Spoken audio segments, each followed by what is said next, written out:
L'éditorial du matin, c'est une réflexion sur l'actualité brûlante, des développements importants, des sujets d'ALIA et d'intégration. C'est tous les matins sur Studio Kalita.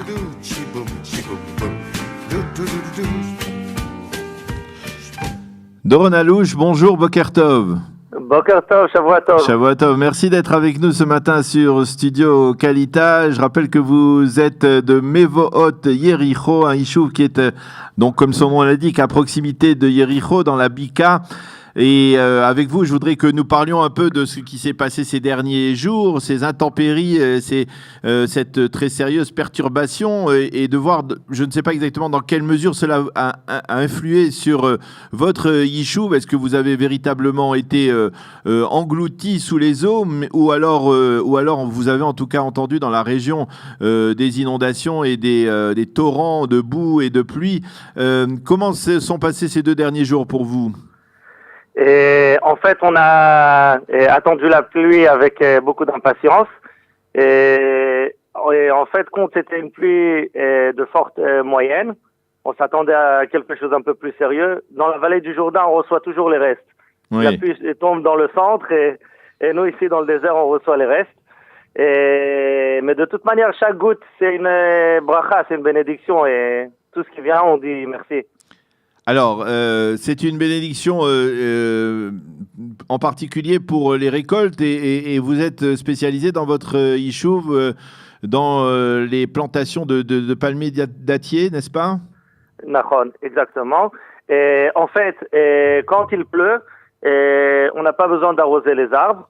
Et donc, directement, ça nous économise de l'eau 1 semaine, 2 semaines après des pluies importantes, mais à long terme, ces pluies pénètrent dans la terre et remplissent les réservoirs. Les réservoirs souterrains, et c'est l'eau en fait qu'on utilisera pendant l'été. Et ça, en fait, ça nous remplit les réservoirs pour l'été.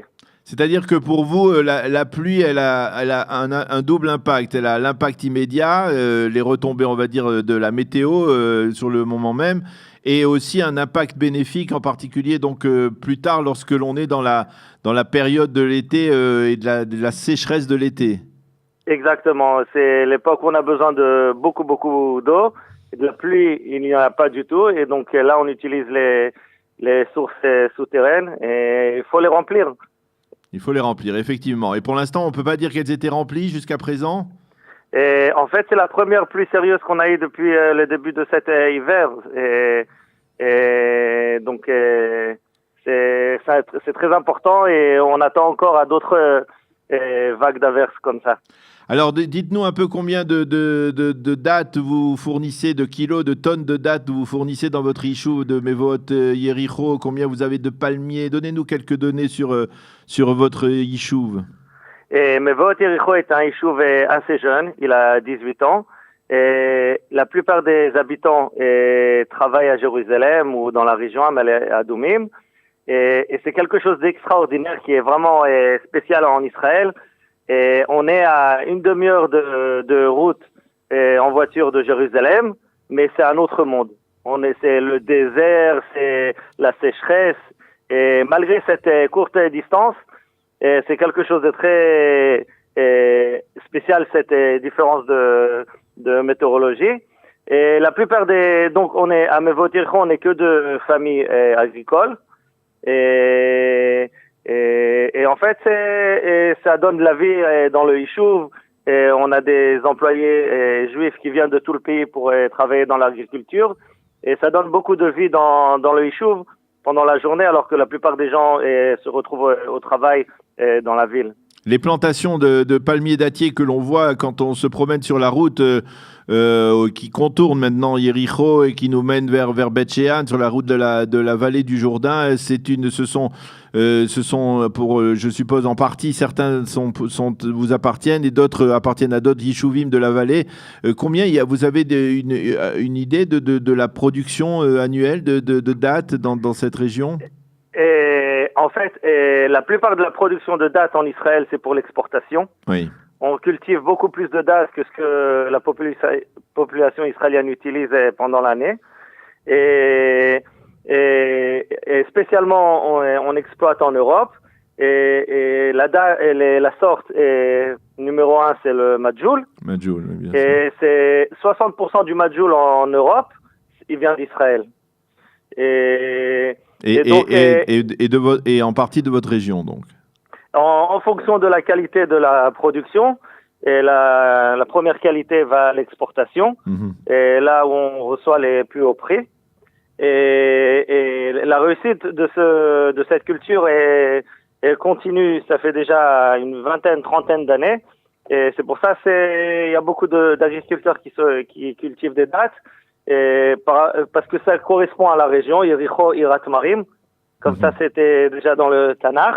Et aujourd'hui aussi, on est revenu en Eretz Israël et la vallée du Jourdain, la région de Jéricho redevient la reine des dattes, et avec le savoir israélien et la bénédiction de la terre. Alors je vois les photos que l'on diffuse actuellement, qui sont diffusées par nos amis de la technique, nous montrent des visiteurs qui sont sur place dans ces plantations de dattiers, de palmiers dattiers. On peut visiter, on peut venir goûter aux dattes et visiter ces plantations. Exact. Et en fait, on a commencé à être agriculteur et on a appris à cultiver les dattes. Et très rapidement, on a découvert le lien spécial qu'il y a entre la terre d'Israël et les dattes, entre la tradition juive et la région spécifique de Jéricho. Et on a appris à droite, à gauche, on a agrandi notre savoir. Et maintenant, le savoir qu'on a accumulé, on veut le partager avec tout le monde.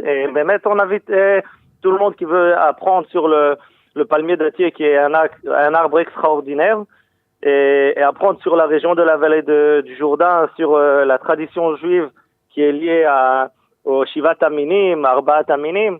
Et donc, on fait des excursions à l'ombre des palmiers et apprendre à redécouvrir cet arbre qui fait partie de la terre d'Israël et de la culture juive. Alors, avant de nous quitter, un mot sur vous, Doron, d'où vous êtes originaire? Depuis combien de temps vous êtes en Israël? Est-ce que vous êtes né ici ou vous êtes originaire de France? Je suis d'origine de la région de Sarcelles. J'ai grandi à Sarcelles et à Saint-Brice-au-Forêt.